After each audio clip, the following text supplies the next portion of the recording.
Šiandien laidoje. Yra sužeistų, moteris su vaiku išvežti į ligoninę. Medžiaga, kuris susprogdina burbulus, vadinasi antiputintojas.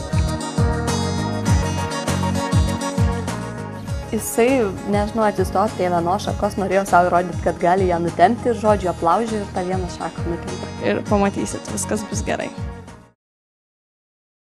Padangarų vyras su tuo važiavo.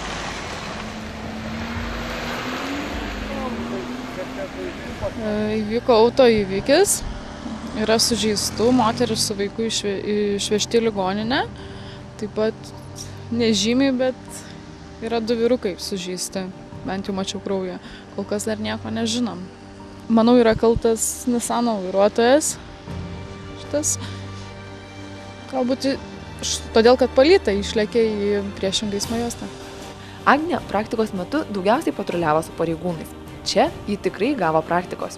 Lietingą dieną 2 vairuotojai nesuvaldė automobilių ir įvyko avarija. Įvykio vieta atrodė išties kraupiai.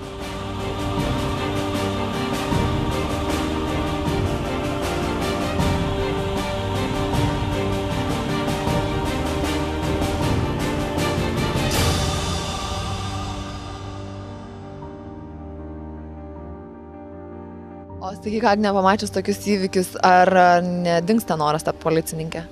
Noras tai tikrai nedingsta, bet šiaip, baisu. Nebijau aš net ant to kraujo labai, bet tai baisu, gaila žmonių iš tikrųjų tokiuose įvykiuose.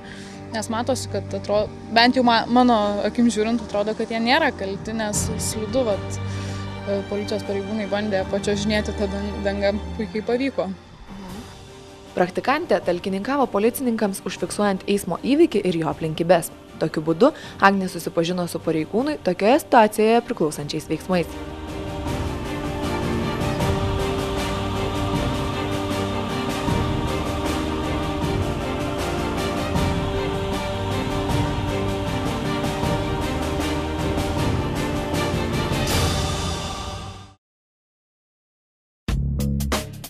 Tuo tarpu Justas ramiai darbavosi Top Color laboratorijoje. Štai čia yra aplikatorius, jis naudojamas, kaip matote, jis yra apvalus žiedas, naudojamas užtepti dažą ant lygaus paviršiaus. Per vidurį to žiedo yra tokios išpjovos, jos yra labai negilios, matuojamos 0,000 mm dalimis. Kaip veikia jis, tiesiog į vieną pusę įdedamas dažas ir į kitą pusę, maždaug padalinama per pusę.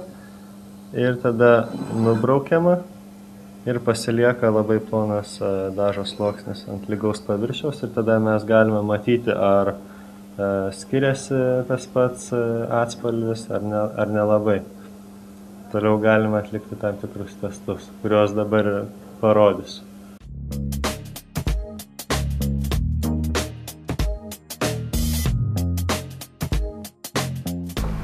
Tai dabar dėsime 2 vienodas spalvas, patikrinsime, ar jos vienodai dažys paviršių ar ne, ar pigmentai gerai išsimaišė ar nelabai. Iš pradžio pramaišome dažus ir tada kiekvieną pusę dedame.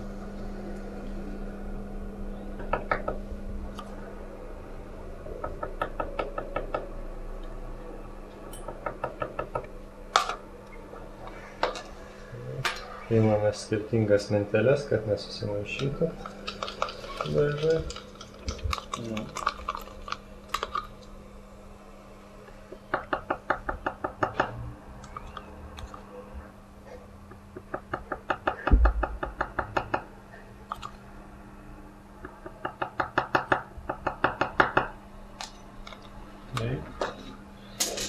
Dabar iš karto nubraukime.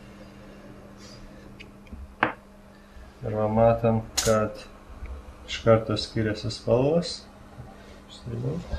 Dabar reikia ištrinti, patikrinti, ar pigmentai gerai išsimaišė.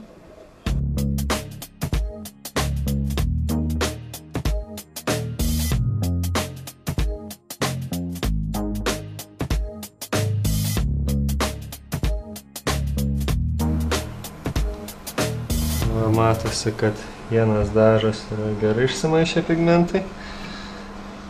Beveik po ištrinimo nesiskiria spalvos, o kitam daže matosi, kad neišsimaišę pigmentai. Matome ryškų skirtumą, kur ištrinta vieta ir kur yra tiesiog užtepta vieta. Tai reiškia, kad pigmentai neišsimaišė. Edita plušo prie kultinės jaunimo parduotuvės plano. Tai va, atėjau su jūsų tokiu prašymu. Turiu sukurti parduotuvę nuo pat pamatų, nuo pačio dizaino iki rūbų. Ir atėjau jūsų jinai turi būti kultinė, jinai turi būti kažkuo išskirtinė. Ir atėjau jūsų pasiteirauti, kokios šiuolaikinės yra tendencijos, kas dabar vyrauja, kokios spalvos, kas būtų aktualu šiuolaikiniam jaunimui. Galbūt galėtumėt man papasakoti ką nors apie tai.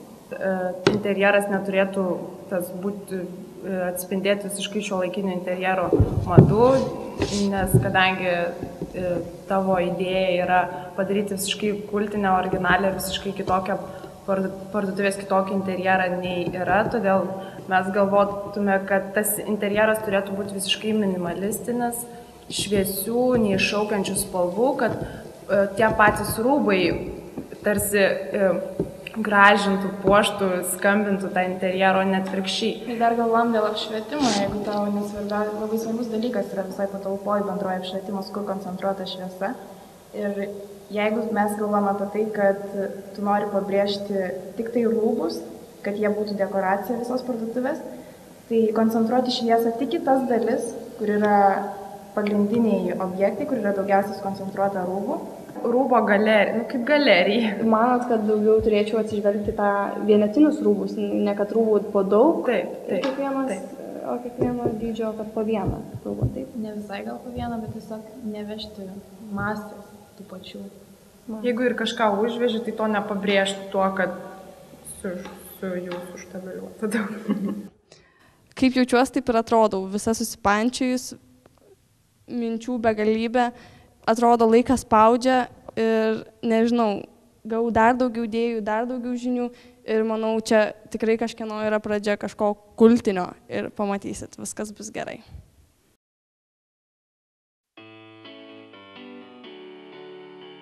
Tam, kad praktikantai pailsėtų nuo darbų, Pauliaus praktikos vadovas, įmonės Kreditum direktorius Kęstutis, projekto dalyvius pakvietė pasiplaukioti jachta po Kauno marias.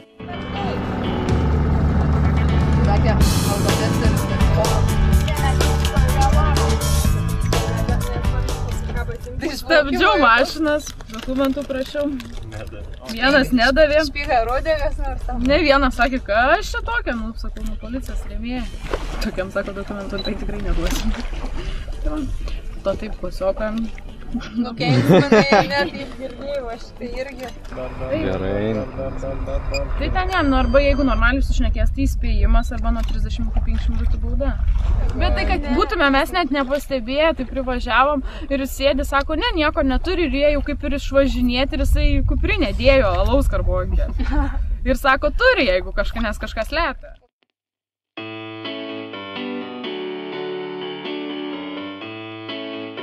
Tačiau darbai greitai pasimiršo ir prasidėjo linksmybės.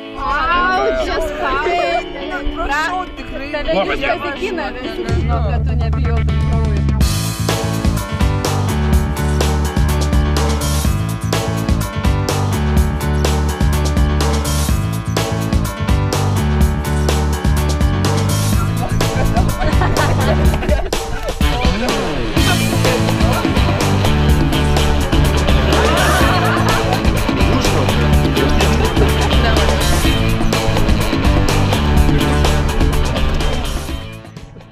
Šiandien pirmą kartą plaukiau būrinę jachtą.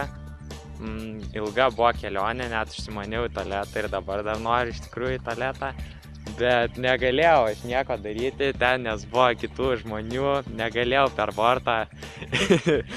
bortą padaryti į Kauno marių vandenį, kuris yra atgaiva Petrašiūnų rajono žmonėm. Bet aš susilaikiau. Ir vis tiek, nepaisant to, kad aš norėjau tualetą, man patiko. Nes buvo šiek tiek vėjo, pasibavo, kai kas išsigando, bet tas ir yra fainai, kad plauki su būrinė jachta, o ne šiaip su laivu, kai plauki lygiai ir visiškai neįdomu jokio veiksmo.